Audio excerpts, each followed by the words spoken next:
Good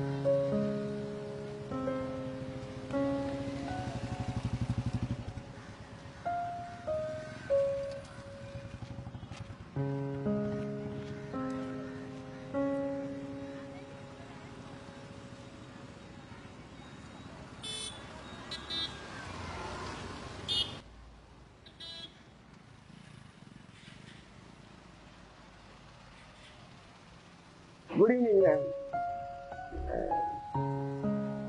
good evening. Good evening. माझं booking आहे या हॉटेलमध्ये. हो, पण सॉरी मॅम, आमच्या हॉटेलचे रूल्स आहेत आणि वेस्टर्न असेल तरच आम्हाला इथे एंट्री देता येईल, नाहीतर आम्ही नाही देऊ शकत. सॉरी. अहो हे काय बोलताय तुम्ही? वेस्टर्न हे बघा, तुम्ही तुमच्या बॉसला किंवा मॅनेजरला बोला. अहो तुम्ही बोलवा तर खरं. नाहीच पाठवताय. अहो तुम्ही मी नाही हॉटेलचे आजात, तुम्ही त्या बॉसला किंवा मॅनेजरला बोलवा ना, मी त्यांच्याशी बोलते. ठीक आहे, ठीक आहे. प्लीज तुम्ही कॉल करा. फोन लावतो.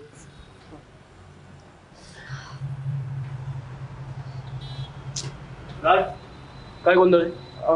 अहो माझं या हॉटेलमध्ये बुकिंग आहे आणि हे म्हणतात की वेस्टर्न ड्रेस कोड आहे, एंट्री मिळणार नाही. हा काय प्रकार आहे सर? हा, आमच्या हॉटेलमध्ये वेस्टर्न ड्रेस कोड आहे, त्यामुळं तुम्हाला इथं एंट्री मिळणं शक्य नाही. अहो हे काय बोलताय? मला आता ऐन वेळेस बुकिंग कुठून मिळणार? तुम्ही सांगा मला.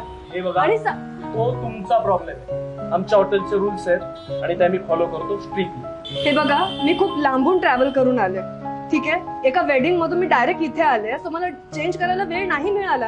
हे बघा मॅडम, इथं सगळे सुशिक्षित लोक येतात आणि साडी वगैरे फारच गावंडळ होतंय. प्लीज तुम्ही समजून घ्या प्लीज. एक्सक्यूज मी, तुम्हाला काय म्हण? अहो पण मी बिल वगैरे सगळं पे करायला तयार आहे ना. हे बघा मॅडम, तुम्हाला इथे एंट्री मिळू शकत नाही. अहो पण असं कसं म्हणताय तुम्ही? आता मला बुकिंग कुठे मिळणार आहे सांगा बरं. मला वाद घालायचा नाही, मी बुकिंग कॅन्सल करते. Good evening ma'am. अरे विनीता मॅम, तुमचं बुकिंग होतं ना, तुमच्या आय डीवरून तुमचा फोटो पाहिला होता.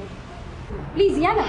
हो, बुकिंग होतं, पण आता मी बुकिंग कॅन्सल करते, कारण यांचं म्हणणं आहे की वेस्टर्न ड्रेस कोड शिवाय मला एंट्रीच मिळणार नाहीये. ही काय बोलायची पद्धत झाली का मॅडम? अहो मी एवढं लांबून ट्रॅव्हल करून आले आणि मी काय बिल पे करणार नाहीये का? हे कसं बोलतायत माझ्याशी? बुकिंग कॅन्सल नका करू. तुम्ही बुकिंग कॅन्सल केली तर आमचं बिझनेसवर इफेक्ट होईल मॅम. प्लीज. कसं आहे मॅडम, मीही युएसए मध्ये राहून आलेले. वेस्टर्न कपडे हवं तर मीही घालून येऊ शकते, पण आपली भारतीय संस्कृती आपणच नाही जपायची तर आणखी कोण जपणार? आणि मला एक सांगा ना, तिकडे विदेशात कोणी साडी नेसतं का? धोतर नेसतं का? नाही ना, कारण ती त्यांची संस्कृती नाही, आपली संस्कृती आहे. आणि आपली संस्कृती आपल्याला जपायला लाज वाटते. आपण इथे राहतो भारतात, तरीही. आणि कसं आहे, कोणी श्रीमंत असो व गरीब, लहान असो व मोठा, सगळ्यांना समान लेखलं पाहिजे. कोणाच्या भाषेवरून आणि कपड्यांवरून कोणाला VIP ट्रीटमेंट द्यायची हे तुम्ही ठरवू नका, कळलं?